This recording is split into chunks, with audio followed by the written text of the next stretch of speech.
Road house. इस movie में आप देखेंगे एक UFC फाइटर की कहानी जिसका दिमाग थोड़ा अल्टर है। अगर एक बार सटक जाए तो वो सामने वाले की बैंड बजा देता है। मूवी काफी इंटरेस्टिंग है, तो आखिर तक बने रहना।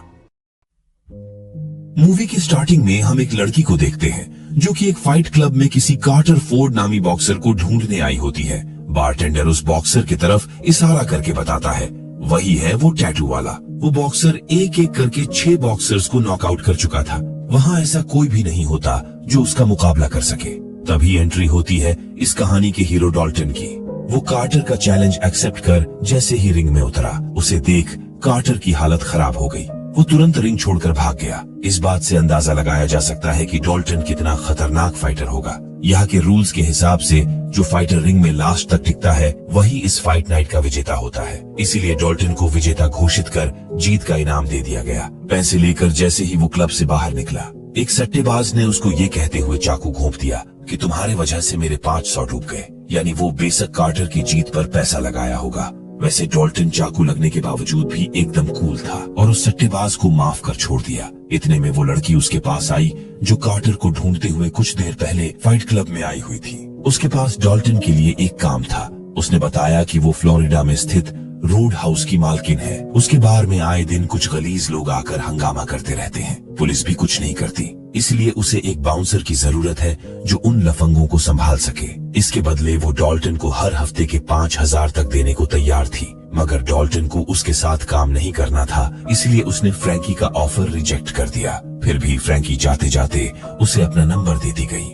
डॉल्टन, जिसके पास ना ही तो खुद का घर था और ना ही कोई फैमिली, वो हालात का मारा जहां मर्जी वही कार साइड करके रात काट लेता था। एक रात दिमाग ठनका तो गाड़ी ट्रेन की पटरी पर लगाकर अपनी मौत का इंतजार करने लगा। जैसे ही ट्रेन करीब आई, उसे लगा कि ये अभी उसके मरने का सही टाइम नहीं है। उसने तुरंत कार स्टार्ट की और जैसे ही आगे बढ़ा, ट्रेन कार के पिछले हिस्से को तोड़ती हुई निकल गई। अब उसके पास रहने को कार भी नहीं था, इसीलिए वो अगली सुबह बस पकड़कर फ्लोरिडा के लिए निकल गया। वहाँ पहुँचा तो उसे एक चार्ली नामी लड़की मिली। उसका बुक स्टोर यही हाईवे के किनारे था। चार्ली उसे एक किताब बेचने के फिराक में थी जो यही के एक पेड़ के ऊपर आधारित था। मगर डॉल्टन के पास पैसे नहीं थे। फिर भी चार्ली ने उसे ये किताब गिफ्ट कर दिया। चार्ली और उसके पिता काफी व्यवहारिक थे। उनसे पता पूछकर डॉल्टन रोड हाउस पहुंचा। क्लब के अंदर पहुंचते ही उसकी मुलाकात बारटेंडर जूलिया से हुई। वो दिखने में काफी सुंदर और गोल मटोल थी। तभी वहाँ का एक वेटर डॉल्टन को देखते ही पहचान गया। असल में डॉल्टन उसका आइडल था। समंदर किनारे इतनी खूबसूरत जगह देख डॉल्टन फूले नहीं समाया और बोल उठा, कितनी अच्छी जगह है, कितना सुकून है यहाँ। मगर जैसे ही रात हुआ, मामला उल्टा हो गया। 2 पार्टी आपस में ही लड़ पड़े। कोई बोतल तोड़ रहा था तो कोई किसी का सर फोड़ रहा था। इस क्लब का वेटर बिली किसी तरह उन्हें समझा बुझाकर मामला शांत कराया। कुछ देर बाद यहाँ एक बाइकर्स की गैंग आई। वो यहाँ आते ही बिना बात के तोड़ फोड़ मचाने लगे। इस क्लब की ओनर फ्रैंकी के पास भी इतना हिम्मत नहीं था कि वो उनको कुछ बोल सके। इतने में वो गुंडे एक फीमेल वेटर से भी बदतमीजी करने लगे। तब डॉल्टन बीच बचाव कर उन्हें बड़े प्यार से समझाया, पर वो कहावत है ना, लात घूसों के भूत बातों से नहीं मानते। डॉल्टन उनके बाइक को फूकने की धमकी देकर उन्हें किसी तरह बाहर ले गया और ले थप्पड़ों की बारिश कर दी। वो उनकी धुलाई करके फ्रैंकी से गाड़ी लिया और इन्हें लेकर हॉस्पिटल पहुंच गया। वहां उनको एडमिट कर निकल ही रहा था, तभी डॉक्टर की नजर डॉल्टन पर पड़ी। उसके जख्म से खून निकल रहा था। डॉक्टर ने उसकी मरहम पट्टी की। इस दरमियान दोनों के बीच अच्छी खासी जान पहचान भी हो गई। वही हॉस्पिटल के बाहर कुछ गुंडे डॉल्टन का रेकी भी करने आ चुके थे, यानी वो कुछ बड़ा कांड करने के फिराक में थे। हॉस्पिटल से वापस लौटने के बाद फ्रैंकी ने डॉल्टन को सैलरी के पैसे दिए ताकि वो होटल में रहने वगैरह का जुगाड़ कर सके। पर डॉल्टन को ये जगह भा गई थी। वही होटल यहाँ से काफी दूर था, इसीलिए वो फ्रैंकी के एक पुराने बोट पर ही रहना चाहता था। फ्रैंकी को इसमें कोई आपत्ति नहीं थी, लेकिन एक प्रॉब्लम जरूर था। वहाँ किनारे पर एक मगरमच्छ रहता था। कुछ दिन पहले उसने फ्रैंकी के डोगी को खा लिया था, इसलिए डॉल्टन को वहाँ रहना है तो उस मगरमच्छ से संभल कर रहना होगा। ताऊ भी उसे यही बात समझा रहे थे। इसके बाद डॉल्टन अपने सपनों में खो गया। अचानक सुबह जब आंख खुली तो सामने जूलिया उसे आवाज लगाकर उठा रही थी। उसके लिए वो नाश्ता बनाकर लाई थी। उसने डॉल्टन को बताया कि अब तक वो कई बाउंसर्स को बुला चुके हैं, मगर कोई भी यहाँ 2 दिन से ज्यादा नहीं टिकता। इस चक्कर में जूलिया परेशान होकर नौकरी छोड़ने वाली थी, पर अब उसे डॉल्टन से काफी उम्मीदें हैं। उसे भरोसा है कि वो सब कुछ ठीक कर देगा और ये जगह पहले की तरह हो जाएगी। जूलिया की बकैती सुनने के बाद वो टहलते हुए चार्ली के बुक स्टोर पहुंचा। दरअसल उसे कंप्यूटर पर कुछ काम था। चार्ली देखने में बहुत भोली थी, पर वो लोगों को देखकर भांप लेती थी कि उसे किससे खतरा है और किससे नहीं है। इसीलिए तो डॉल्टन के एक बार कहने पर ही उसे कंप्यूटर देने के लिए मान गई। डॉल्टन अपना काम निपटा ही रहा था, तभी कुछ गुंडे बाहर एक दुकानदार से बदसलूकी करने लगे। ये देख चार्ली तुरंत बैट उठाई और उन्हें हड़काने लगी, लेकिन वो उससे डरने का हवाले थे। पर जैसे ही उन्होंने डॉल्टन को देखा, उनकी फट गई। पिछली रात को ही डॉल्टन ने इस कल्लन को धोया था, इसीलिए वो तुरंत यहाँ से कल्टी मार लिए। डॉल्टन को एहसास हुआ कि चार्ली को यहाँ दुकान पर अकेले नहीं रहना चाहिए, इसीलिए उसने उसके पेरेंट्स के बारे में पूछा। इस पर चार्ली ने जवाब दिया कि उसकी माँ तो 4 साल पहले ही मर गई थी। वही उसके डैड अपनी दूसरी जॉब पर गए थे, क्योंकि इस इलाके में किताब बेचकर घर चलाना इनके लिए बहुत मुश्किल था। डॉल्टन चार्ली की परेशानी समझने के बाद वापस रोड हाउस लौट आया। दूसरी ओर हमें उस विलेन को दिखाया जाता है जो अपने आदमियों को भेजकर रोड हाउस में तोड़ फोड़ करवाता रहता था। उसका नाम था ब्रैंड। वो चाहता तो था कि रोड हाउस में तोड़ फोड़ जारी रहे, पर उसका मेन आदमी डेल अभी भी हॉस्पिटल में ही भर्ती था, इसलिए ये उसके ठीक होने तक चुप रहे। इस दरमियान रोड हाउस पहले की तरह फिर से जगमगा उठा था। हर शाम टूरिस्टों की तादाद और बढ़ने लगी। इनका इनकम भी डबल हो गया। सब कुछ अच्छा चल रहा था। एक रात डॉल्टन बार से छुटने के बाद खाना खाने के लिए रेस्टोरेंट की ओर जा रहा था, तभी पीछे से एक कार वाले ने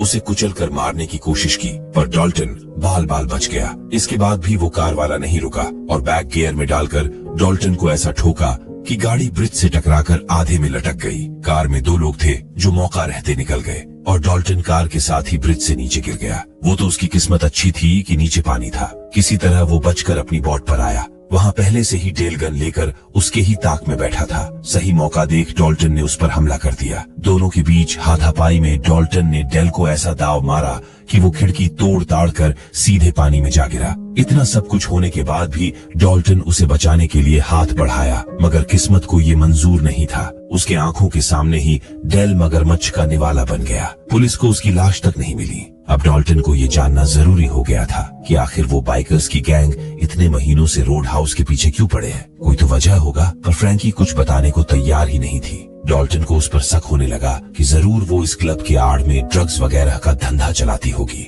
यहाँ से वो चार्ली के पास गया और रोड हाउस का रूट वगैरह चेक करवाया। बाय रोड ड्रग्स तो आ नहीं सकता था। वही रोड हाउस के इर्द गिर्द के पानी का इलाका पत्थरों से भरा था, इसलिए बड़े शिप वगैरह का तो कोई चांस ही नहीं था। इसी असमंजस में डॉल्टन वापस लौट ही रहा था, तभी रोड किनारे उसे एक शख्स मिला। वो उसे गन दिखाकर डराया और गाड़ी में बैठने के लिए धमकी देने लगा। दरअसल उसके बॉस ब्रैंड डॉल्टन से मिलना चाहते थे। उसे बातों में उलझाकर डॉल्टन ने उसकी 2 उंगलियां तोड़ डाले ताकि फिर से वो कभी गन न चला सके, और वहाँ से चुपचाप निकल गया। जैसे ही ये बात ब्रैंड को पता चली, वो जल भुन गया। वही उसके टेबल पर होटल का एक मॉडल भी रखा हुआ था, जिससे अंदाजा लगाया जा सकता है कि वो रोड हाउस को क्यों हथियाना चाहता है। इतने में जेल से उसके डैड का कॉल आया। तुझसे कुछ ना हो पाएगा बेटा, तू पीछे हट जा। दरअसल इस काम के लिए उसके डैड ने किसी और को हायर कर लिया था। उस आदमी का नाम था नॉक्स। वो किसी के घर में कांड करके भाग रहा था। रियल लाइफ में ये बंदा UFC का बहुत बड़ा फाइटर है। आप में से बहुत लोग तो इसको पहचानते भी होंगे।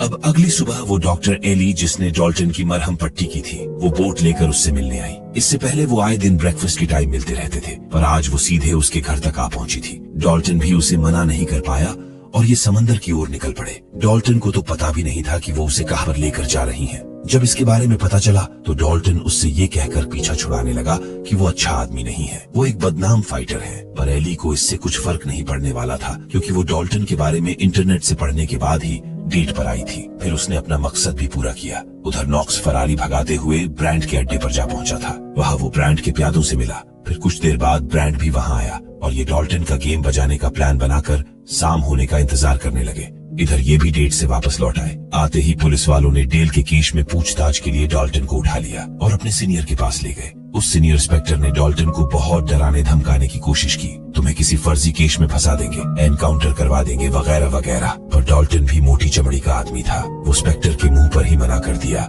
कि वो इस शहर को छोड़कर कहीं नहीं जाने वाला, जिस पर वे उसे गाड़ी से घसीटकर पीटने लगे। इंस्पेक्टर ने तुरंत उस पर गन पॉइंट कर लिया। तभी वहाँ एली आ धमकी। उसने तुरंत इंस्पेक्टर को खींच के एक छाटा जड़ दिया और उनके नाक के नीचे से डॉल्टन को उड़ा ले गई। दरअसल वो इंस्पेक्टर उसके पिता थे, इसीलिए वो ये सब कर पाई। उसने बताया कि उनके पिता एक करप्ट पुलिस अफसर है। पहले वो ब्रांड के पिता के लिए ड्रग्स स्मगलिंग में मदद करते थे। जब वो जेल चला गया तो अब उसके बेटे के पालतू बन गए हैं। अब तक डॉल्टन को सारा खेल समझ आ चुका था कि फ्रैंकी ने उसे झूठ बोलकर यहाँ पर लाया।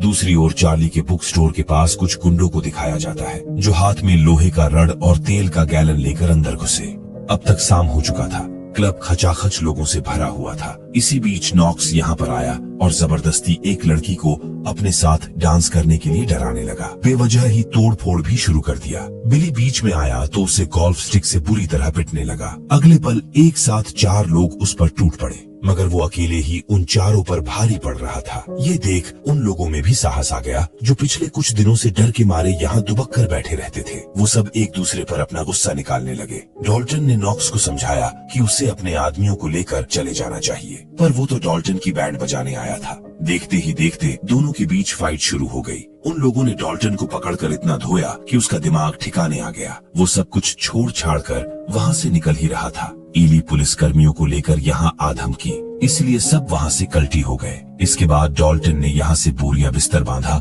और निकल लिया। जब वो चार्ली के बुक स्टोर से गुजर रहा था तो देखा कि उन माफियाओं ने चार्ली के बुक स्टोर को भी जला दिया है। पुलिस वालों से पता चला कि चार्ली और उसके पिता को हॉस्पिटल में भर्ती कराया गया है। तभी डॉल्टन की बस आई और निकल भी गई, क्योंकि अब उसका मूड चेंज हो चुका था। उन लोगों को चार्ली को नुकसान नहीं पहुंचाना चाहिए था। यहाँ से वो सीधे ब्रांड के अड्डे पर गया। वहाँ उसे वही शख्स मिला जिसने बुक स्टोर को जलाया था। ऊपर से वो मान भी रहा था कि उसी ने बुक स्टोर को जलाया और उस जिद्दी लड़की को भी पीटा था। एक झटके में डॉल्टन ने उस आदमी के गले की हड्डी तोड़ डाली और उसकी सांस रुकने से पहले उसे बताते गया कि उसे डर लगता है, दूसरों से नहीं बल्कि अपने आप के गुस्से से। इसी गुस्से ने उससे उसका सब कुछ छीन लिया। जब वो पिछली बार रिंग में गुस्सा हुआ था तो अपने प्रतिद्वंद्वी की जान ले लिया था। वहीं से उसके UFC का कॉन्ट्रैक्ट कैंसिल हुआ और फिर किसी ऑर्गेनाइजेशन ने उसे साइन नहीं किया। उसकी जिंदगी बद से बदतर होती चली गई। यही कारण था कि एक रात उसने अपने आप की जान भी लेने की कोशिश की थी। डॉल्टन उस आदमी की लाश को गाड़ी में लोड कर ही रहा था, तभी उसे वहाँ ब्रांड का एक आदमी मिला।